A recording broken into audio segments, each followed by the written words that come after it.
Shalom, irmãos, paz do Senhor, como estão todos vocês? Espero que bem. Nós vamos hoje para mais um capítulo de Mateus, nós estamos no 16 agora, né? E vamos começar pedindo ao Senhor que essa palavra entre os nossos corações, faça morada e que nós possamos nos alimentar da palavra dele, do pão vivo todos os dias, e que nós possamos viver essa palavra dentro de nós. Amém? Pai, abra as nossas mentes agora, tira todo o impedimento, qualquer coisa que impeça a gente de entender e de praticar a tua palavra, Pai. Todo impedimento saia em nome de Yeshua HaMashiach. Abra as nossas mentes, abra a nossa mente, muda a nossa mentalidade, que nós possamos entender e internalizar essa palavra a ponto de praticar. Em nome de Yeshua HaMashiach, amém. Então, Mateus 16, irmãos, a gente já falou lá no 15, né? Que Jesus começa fazendo lá, faz a multiplicação e logo assim, nós vamos para o 16, vamos ler aqui no 1. Vieram também os fariseus com os saduceus para o tentarem. Pediram que ele mostrasse algum sinal do céu. Mas ele respondendo, disse-lhes: quando é chegada a tarde, dizeis, haverá bom tempo, porque o céu está rubro. E pela manhã haverá tempo ruim hoje, pois o céu está de um vermelho sombrio. Hipócritas, podeis discernir a face do céu, mas não podeis discernir os sinais dos tempos.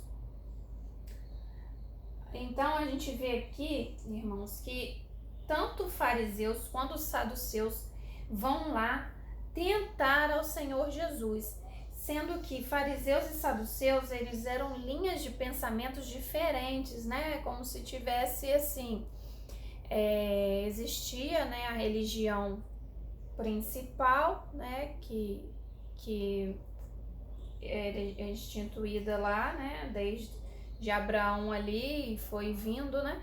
Só que foi tendo divisões teológicas, né? De pensamentos. Uma dessas divisões ali, a gente pode considerar assim, né? Simplificando, os fariseus e os saduceus, eles criam no mesmo Deus, a mesma religião, porém criam em coisas diferentes. Alguns criam em ressurreição, outros não. Também tinham os essênios, que eram mais ainda, que eu já falei em outro estudo, que eles eram mais reservados ainda, que inclusive acredita-se que João Batista fazia parte desses. Então, assim, os fariseus, eles já eram mais apegados à lei e ao cumprimento da lei. E os saduceus já eram mais racionais, né? Então eles não se davam muito bem por essa diferença de pensamento. Mesmo assim, eles se unem ali naquele momento para quê? Para tentar a Jesus.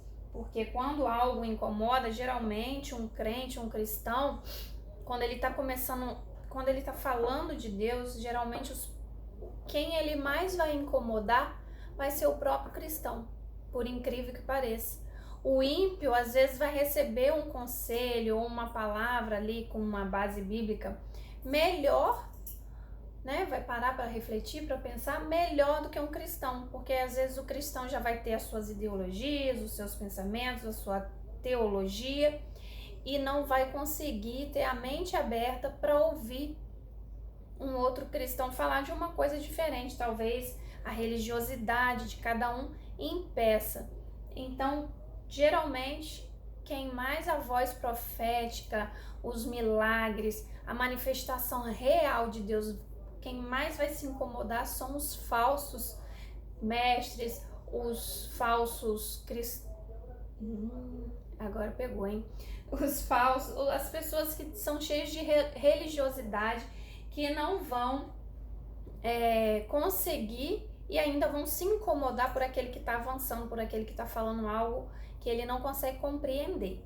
Então ali nós vemos fariseus e saduceus se juntando porque eles estavam incomodados com Yeshua, né? e eles pediram um sinal do céu. Jesus responde falando que o sinal dos céus que ele queria dizer era um sinal o quê? De Deus, do próprio Deus, de Adonai. Jesus responde falando do céu presente, e finaliza falando de tempos e estações, do futuro. Então aqui a gente tem duas colocações, em umas versões a gente vai ver um pouquinho diferente do que está aqui, falando que hipócrita, podereis discernir a face do céu, mas não podereis discernir sinais dos tempos.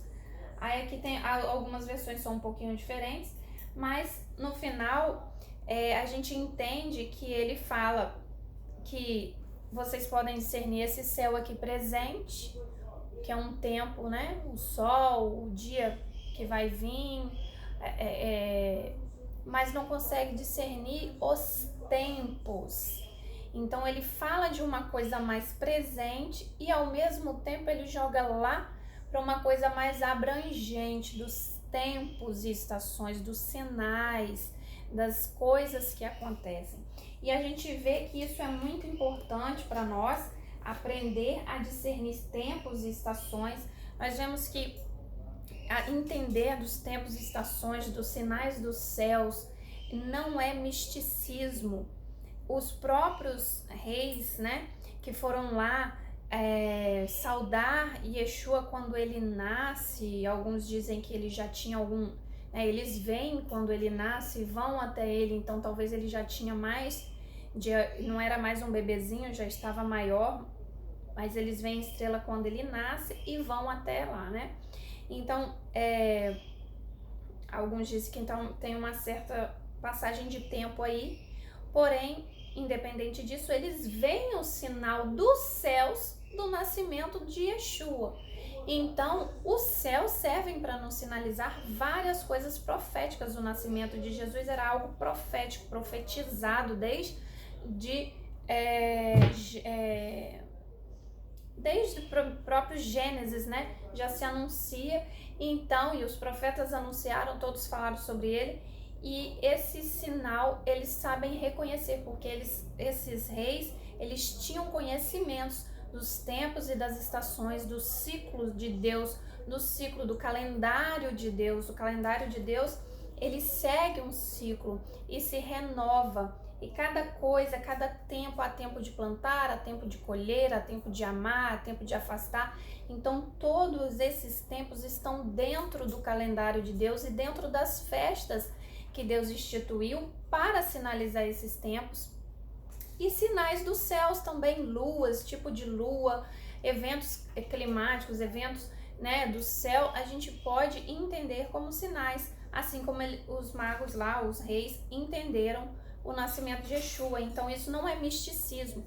Misticismo é você, né, pegar ali horóscopo, pegar essas influências dos céus e tentar aplicar isso na sua vida para sorte, para saber como vai ser seu dia, enfim. Mas nós não entramos por este lado, né? Nós queremos saber dos tempos de Deus, porque Deus é quem instituiu os céus e a terra, Ele que colocou os luminares para determinar tempos e estações, então tudo é dele e para Ele. E nós devemos entender tudo que é do nosso Pai, é nosso e é para o nosso entendimento, amém? Então, Yeshua disse que o sinal é o quê? A ressurreição, porque aqui ele cita: uma geração perversa e adúltera procura um sinal, e nenhum sinal lhe será dado, senão o sinal do profeta Jonas. E ele os deixando partiu. Simples, direto e reto, né? Quando a gente, às vezes, certos tipos de coisas e situações, nós devemos ser simples, objetivos, direto, reto e tchau. Porque, como a própria palavra diz, não podemos lançar pérolas aos porcos. E quem não, aqui como ele disse, uma geração perversa e adúltera, eles não estavam querendo ali um sinal de Yeshua, porque Yeshua já estava ali manifestando os milagres, muitos sinais, mas eles não queriam isso. Eles queriam testar, desafiar Assim como Satanás não queria saber se Yeshua tinha poder e não queria ver, ele queria testar, desafiar Yeshua. Então, quando a gente lidar com certo tipo de situação que às vezes as pessoas não estão querendo saber uma palavra do Senhor, eles estão querendo apenas desafiar. Então a gente não pode perder tempo com esse tipo de pessoa, não deixar de proclamar o reino de Deus, é claro, né? Mas também não podemos lançar pérolas aos porcos, aqueles que não dão valor à palavra, que não querem ouvir a palavra e se arrependerem, mas querem ouvir e achar defeito, achar uma brecha para poder atacar. Então Jesus ali não deu trela, não deu confiança. Ele só disse que o sinal que ele daria seria o quê? A ressurreição, porque ele falou será o sinal do profeta Jonas, né? Assim como Jonas ficou 3 dias no ventre da baleia, né? Ele também ficaria 3 dias o quê? Na morte, no Sheol, e ele ressuscitaria, né? Nesse terceiro dia aqui. Então,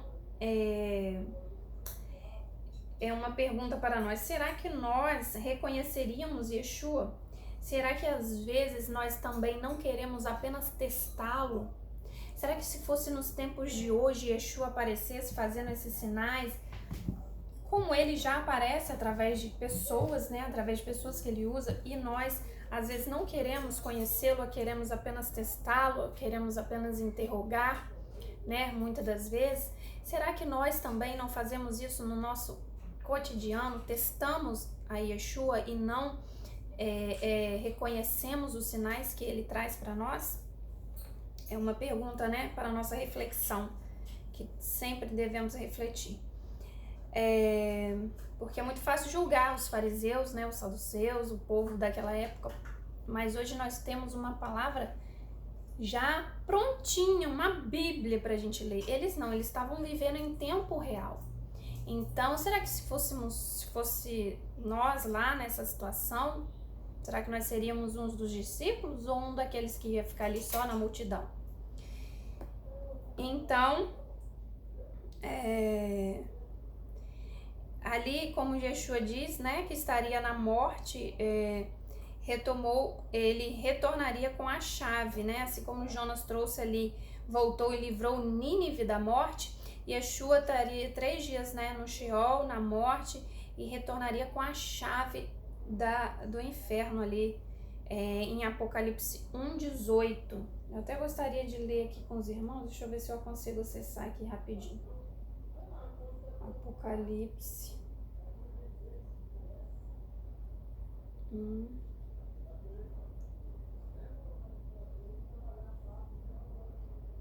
Então, verso 18.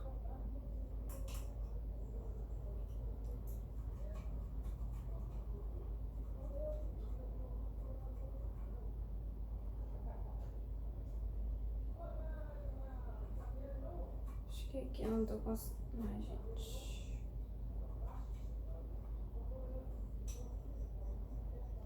Eu sou ele que vive e que estava morto, e eis que estou vivo para sempre. Amém. E tenho as chaves do inferno e da morte. Né? Lá em Apocalipse nós vemos Yeshua lá revelando para João, né, essas palavras, que ele tem a chave do inferno e da morte. Ele a tomou do adversário. Então, vamos voltar lá para Mateus.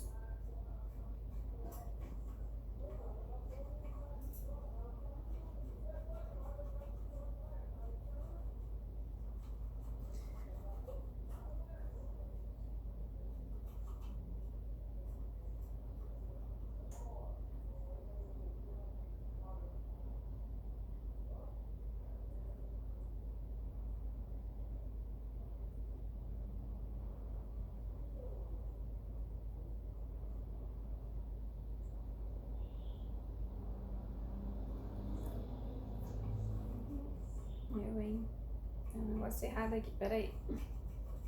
Mateus 16. Ah, não, tô no... no 16 mesmo.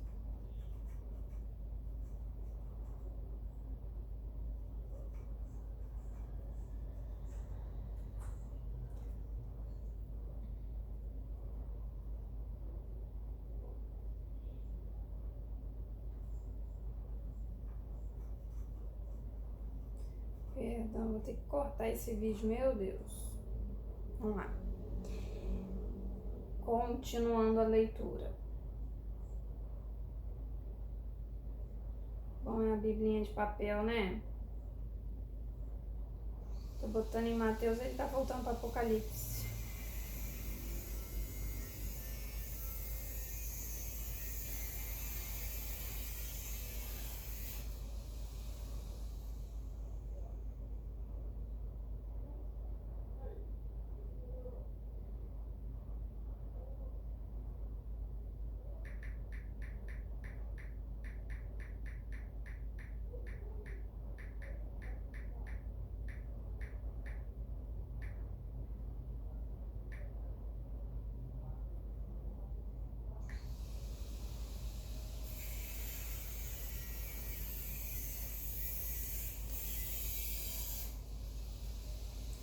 Então vamos lá para o versículo.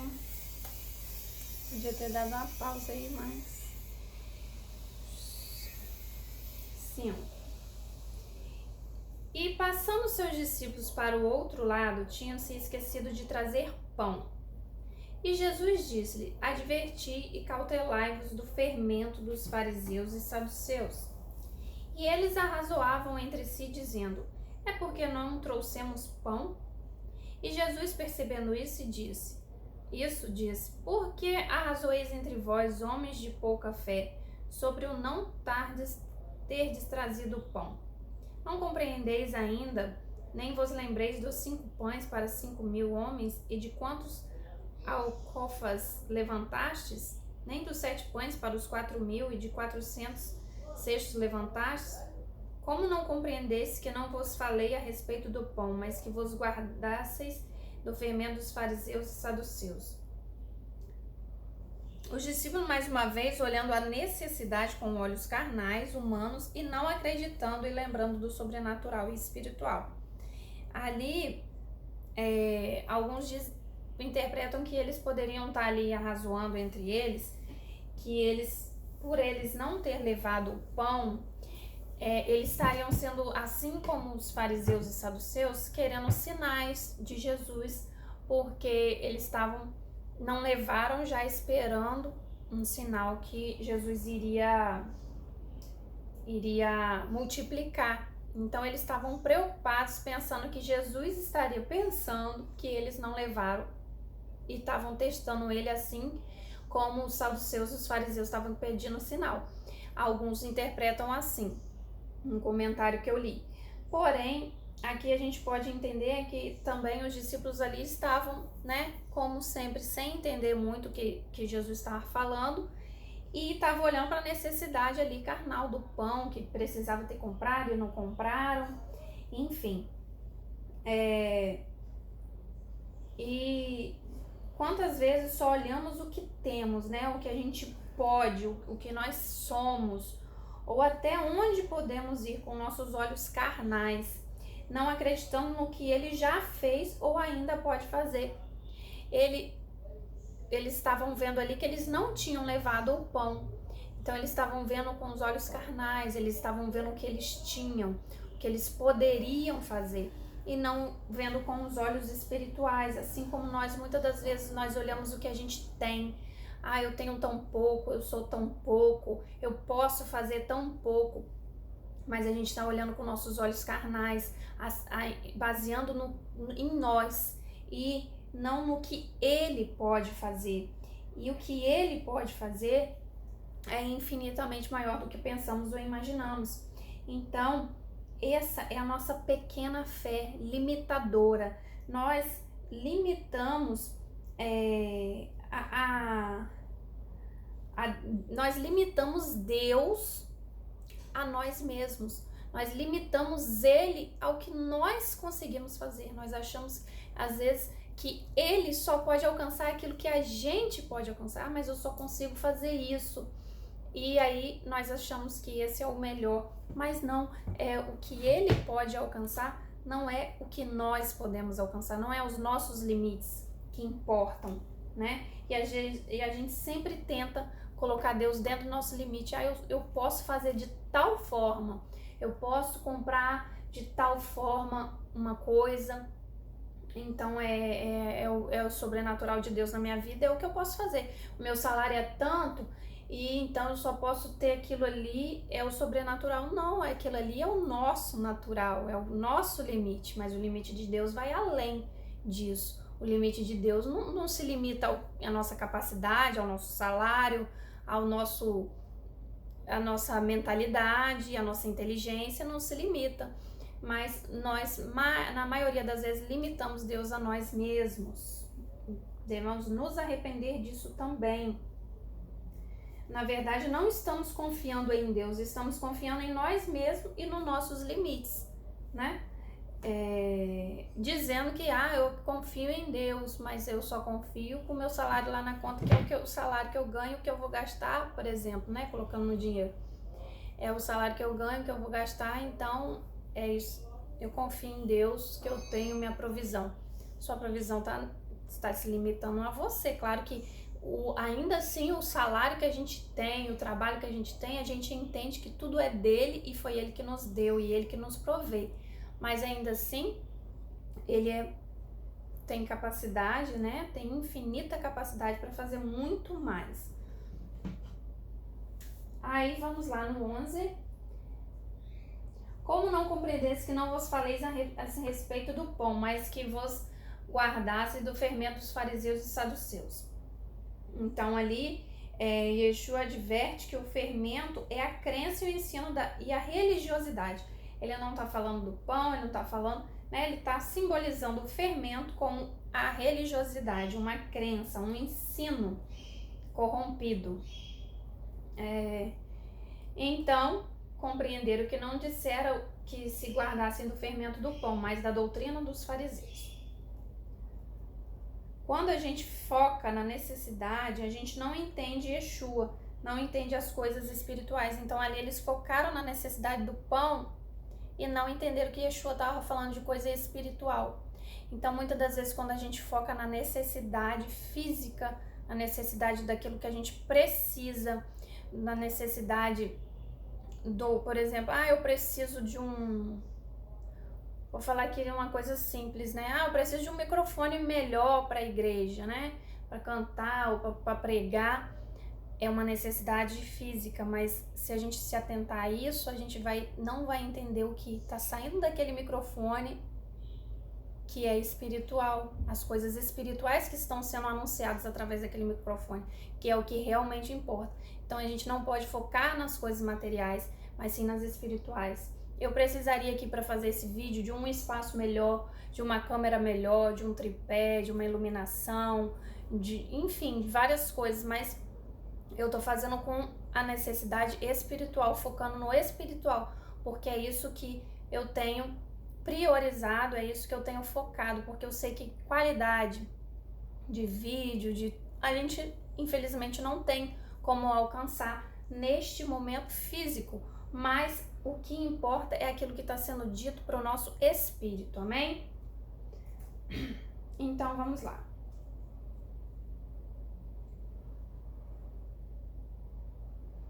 E aí, chegando Jesus às partes da Cesareia de Filipe, interrogou a seus discípulos dizendo: quem dizem os homens ser o filho do homem? Olha que pergunta, né? Aquela pergunta que Jesus enquadra eles ali e faz uma perguntinha básica dessa, né?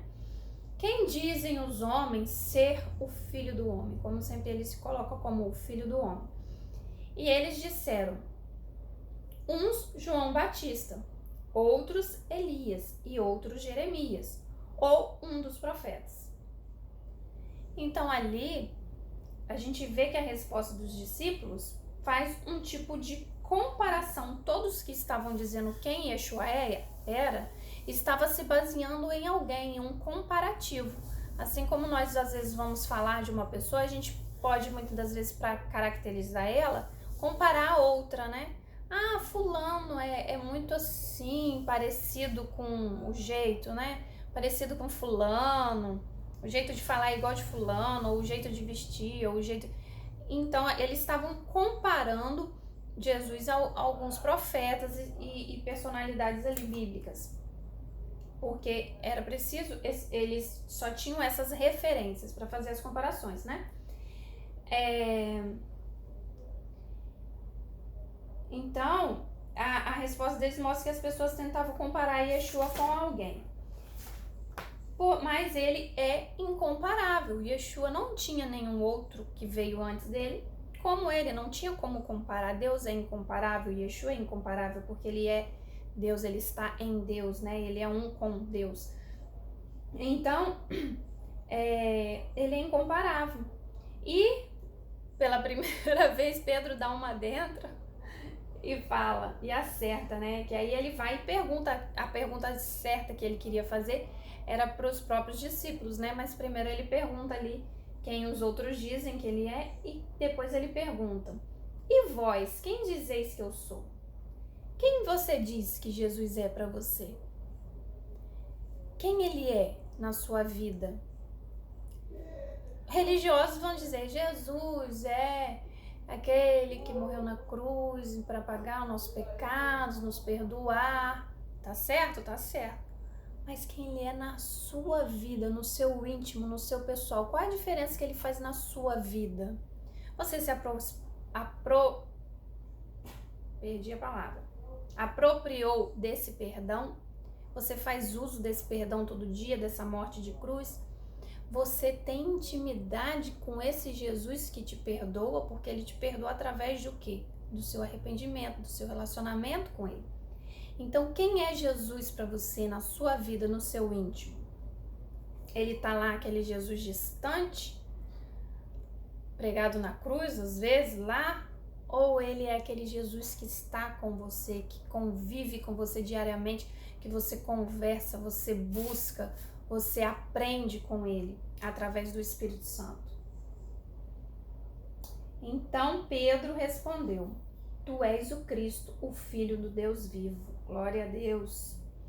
Só tem como conhecer quem é esse homem incomparável se relacionando com ele, porque você não tem como comparar ele com ninguém. Então, quando a gente não tem como comparar, a gente só tem a opção de conhecer, e conhecer é intimidade. Amém? É ser íntimo dele, é orar, é falar, é conversar, é buscar, é ler a palavra para entender quem ele é. Pedro teve a revelação de Deus de quem era Yeshua. Então, Pedro, ele teve a revelação do próprio Deus de quem é Yeshua, porque Jesus responde: bem-aventurado és tu, Simão, porque não te revelou a carne e o sangue, mas meu Pai que está no céu. Então, ele disse: quem revelou isso a Pedro. Quem revelou isso a Pedro foi Simão, né, que tá aqui. Quem revelou isso a Pedro foi o próprio Deus. Então, no mesmo momento, olha o que Jesus fala para ele: pois também eu te digo que tu és Pedro. Pedro revela quem ele é e ele logo revela quem Pedro é. Pois eu também te digo que és Pedro, e sobre esta pedra edificarei a minha igreja, e as portas do inferno não prevalecerão contra ela. Então, aqui, Yeshua, quando você tem intimidade, conhece, quando nós temos essa intimidade, conhecemos ele, ele também nos conhece, nos revela a nossa identidade. Pare de tentar descobrir quem você é, qual o seu propósito, qual a sua identidade, qual o seu ministério. Primeiro, busque quem ele é, a revelação interior, a revelação de intimidade de quem ele é, porque quando a gente descobre quem ele é, quando Deus nos revela quem ele é, aí ele nos revela quem nós somos nele. Amém? Então,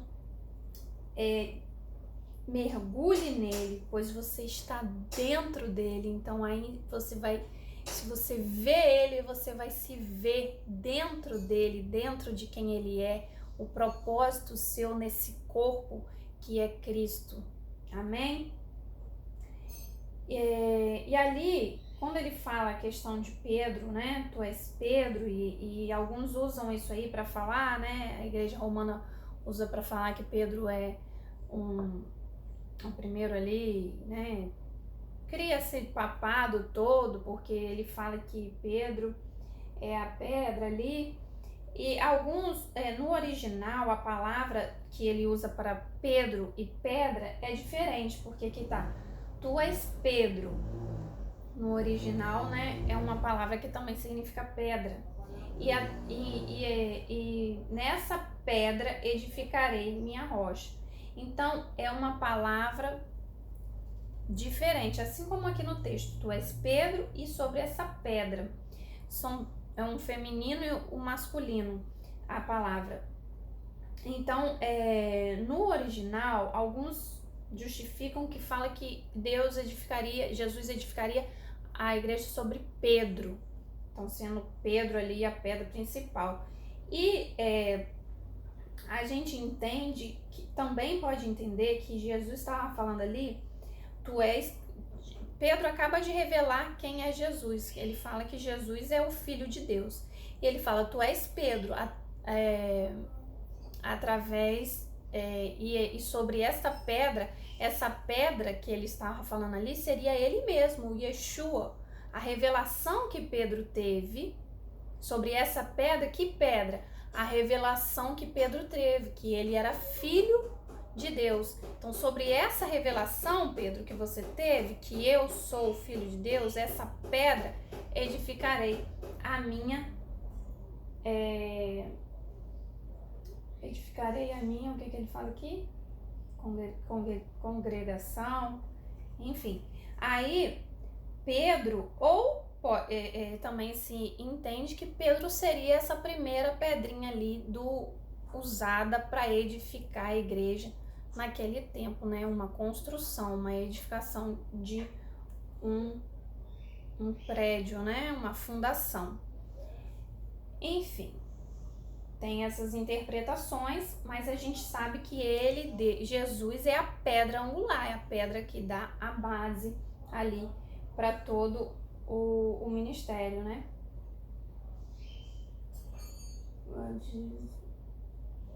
Edificarei a minha igreja, né, ou congregação, e as portas do inferno não prevalecerão contra ela.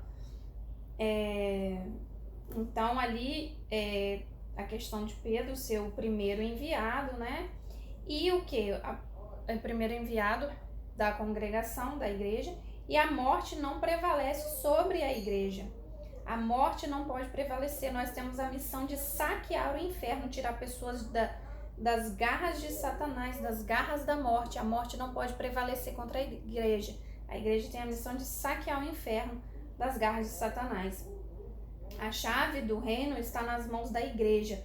Ele ganhará autoridade aqui, porque ali ele fala, ó, eu te darei as chaves do reino, né? Dará a Pedro, mas ali ele está também se referindo a quem? A congregação. Porque ele seria, né, quem estaria ali fundando, digamos assim, a congregação, né? Eu te dei as chaves do reino dos céus, e tudo que ligares na terra será ligado no céu, e tudo que desligares na terra será desligado no céu.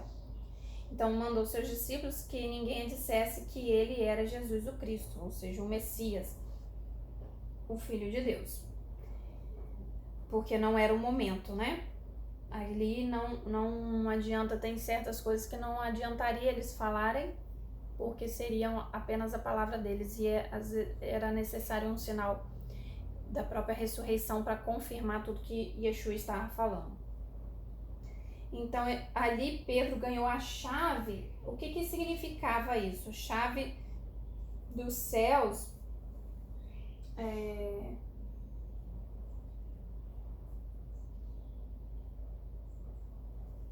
As chaves do reino, que quer dizer autoridade para ensinar. Na verdade, já se existia esse termo usado, chave do reino, e ele era dado a um escriba. Os escribas, quando eles tinham acesso a abrir oráculos e ler oráculos divinos, né? A abrir oráculos divinos. Então, os escribas era conhecido como eles tinham a chave do reino. Então ali era dado autoridade aos escribas para ensinar. Então Jesus colocou isso para Pedro, que ele teria a chave do reino, ou seja, seria lhe dado autoridade para ensinar verdades do reino. Né? Então ele ganhou o quê? Uma autoridade.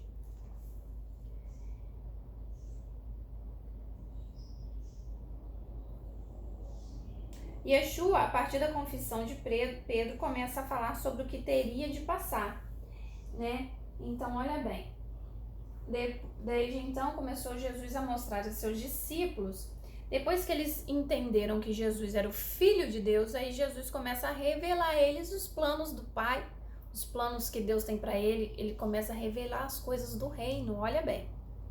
Então, até então os discípulos não entendiam nada, né?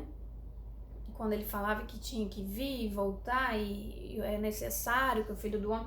Então ali, quando eles entenderam, Jesus começa a revelar mais intimamente, mais claramente para eles. Desde então, Jesus começou a mostrar a seus discípulos que convinha ir a Jerusalém e padecer muitas coisas dos anciões e dos principais dos sacerdotes e dos escribas e ser morto e ressuscitar ao terceiro dia. E Pedro, tomando-o de parte, começou a repreendê-lo, dizendo: Senhor, tem compaixão de ti, de modo nenhum te acontecerá isso.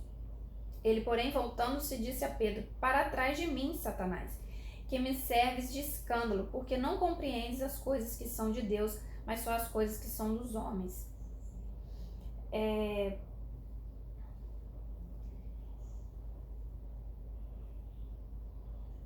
Yeshua, a partir da confissão de Pedro, começa a falar sobre o que teria de passar, e Pedro, ao mesmo tempo que reconhece e tem a revelação de Deus sobre quem Jesus era, Pedro reconhece, teve lá a revelação, o próprio Yeshua falou para ele: você teve a revelação de Deus, que eu sou, né, o Filho de Deus.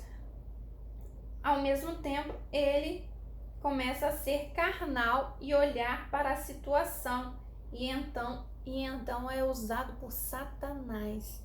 Olha bem, ao mesmo tempo que Pedro é usado por Deus, ele pode ter sido ele foi usado por Satanás.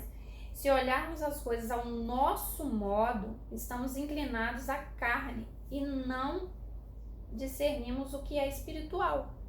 Se olharmos ao nosso modo, ali Pedro olhou, ouviu que Jesus disse que ia sofrer e ele não aceitou aquilo e olhou de forma carnal, não de forma espiritual, sem entender nada do que era espiritual, que era necessário, que era um plano de Deus. Então ele foi usado ali por Satanás, ele inclinou-se à carne, não teve discernimento espiritual. Quando é Deus, então a gente não vai, se a gente não se posicionar dessa forma, se olharmos as coisas carnais, a gente não vai entender quando é Deus e quando é Satanás. Precisamos de discernimento, pois o que mais tem é falsos mestres que operam milagres e maravilhas. E para ter discernimento, precisamos de relacionamento com Deus, relacionamento, mais uma vez, com o Espírito Santo, para poder discernir entre o bom e o ruim, entre o falso e o verdadeiro. Então,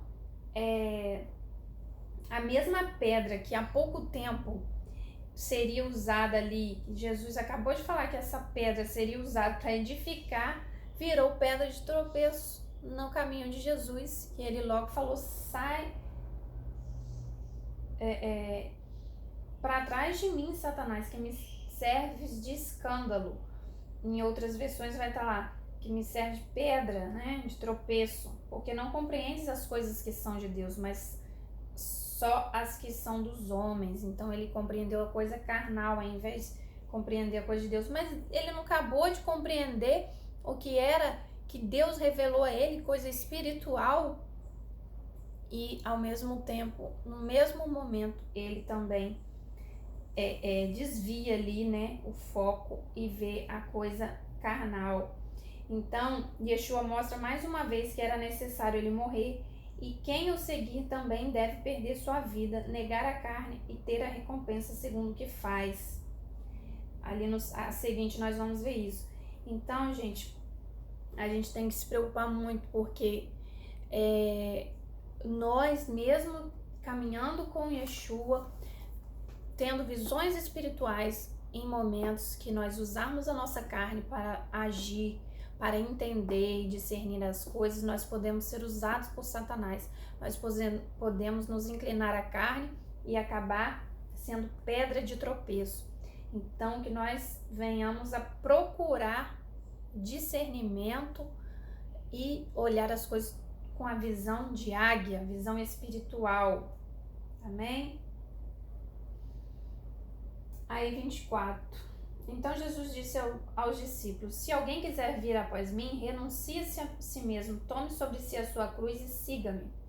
Porque aquele que quiser salvar a sua vida, perdê-la-á, e quem perder a sua vida por amor de mim, achá-la-á. Pois que aproveita o homem ganhar o mundo inteiro se perder a sua alma? Ou que dará o homem em recompensa da sua alma? Porque o Filho do Homem virá na glória de seu Pai, com os seus anjos, e então dará a cada um segundo as suas obras. Em verdade vos digo que alguns há dos que aqui estão que não provarão a morte até que venha o Filho do Homem no seu reino. Então, aqui finalizando o 16, como eu disse, Yeshua mostra mais uma vez que era necessário ele morrer, e quem seguisse ele também deveria perder a sua vida, negar a carne e ter a recompensa segundo o que ele fez. Então aqui a recompensa não é igualitária, não é comunista. A recompensa é segundo o que cada um fez. Pois que aproveita o homem ganhar o mundo inteiro se perder a sua alma, ou quem dará ao homem em recompensa da sua alma? Porque o Filho do Homem virá de glória ao seu Pai com seus anjos, e então dará a cada um segundo as suas obras. Então, cada um vai ter recompensa segundo as suas obras, não é uma recompensa igualitária para todos. Frisando isso, né? Para não cairmos nas armadilhas aí das mentalidades atuais. Por isso, gente, essa questão de nós pedirmos perdão, nos humilharmos sempre. Por quê? Porque sempre podemos ter uma visão espiritual e ao mesmo tempo sermos usados por Satanás, usando a nossa carnalidade para viver, para discernir as coisas.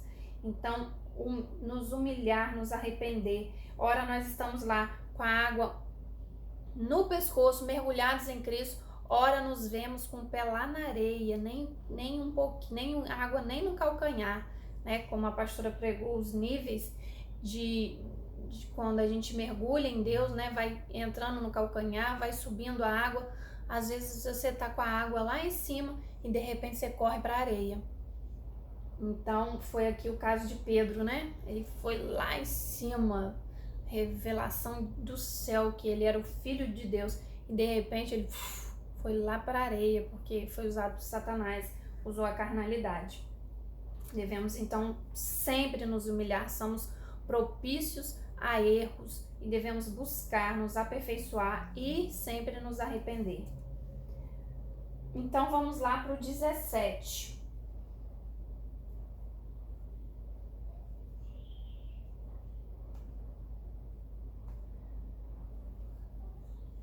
Seis dias depois, tomou Jesus consigo a Pedro e a Tiago e João, seu irmão, e os conduziu em particular a um alto monte. E transfigurou-se diante deles, e seu rosto resplandeceu como o sol. E as suas vestes se tornaram brancas como a luz. E eis que lhes apareceram Moisés e Elias falando com ele. E Pedro, tomando a palavra, disse a Jesus: Senhor, bom é estarmos aqui. Se queres, façamos aqui 3 tabernáculos, um para ti, um para Moisés e um para Elias. Então, Moisés ali representando a lei, Elias representando os profetas e o próprio Yeshua representando o Filho de Deus. Os discípulos ficam impressionados e querem fazer ali uma sala, né, para Moisés, para Elias, até mesmo comparando Jesus aos dois, né? Vão fazer uma tenda para cada um, né? Então ali eles compararam Jesus a Moisés e a Elias. E Yeshua logo resplandece quando está com os outros dois. Por quê? Porque a sua glória é maior. Ali foi o momento de Jesus resplandecer, porque ele estava diante de homens também que resplandeceram, né? Lembrando que Moisés teve a face resplandecida lá quando encontrou com Deus, que nós acreditamos que também pode ser do próprio Yeshua na sua representação de Deus, né? Então ele resplandeceu. E por quê? Porque a glória dele é maior do que os outros dois, e os outros dois carregam a glória do próprio Yeshua, né? A glória do próprio Yeshua ali em outro momento, né? Que não estava encarnado em carne, mas a glória é dele. E Yeshua ali resplandece diante deles, e os discípulos ficam impressionados, e a voz do Pai mais uma vez aparece. Logo quando os discípulos falam, vamos arrumar uma tenda aqui para vocês três e tal, né? 3 profetas aí, top. Aí a voz do Pai aparece, destacando que agora era para valorizarem o Filho. A lei e os profetas já tinha passado o tempo de Moisés, já tinha passado o tempo de Elias. Agora vocês têm aquele que é completo, que é profeta, que é a lei, que é a palavra, que é a verdade, que é o caminho, que é a vida, que é apóstolo, profeta, pastor, a porta, a escada. Vocês têm aquele que é completo. Então ouçam a ele. Olha bem como fala aqui, ó. Estando ele ainda a falar, eis que uma nuvem luminosa os cobriu, e da nuvem saiu uma voz que dizia: Este é o meu amado filho, em quem me comprazo.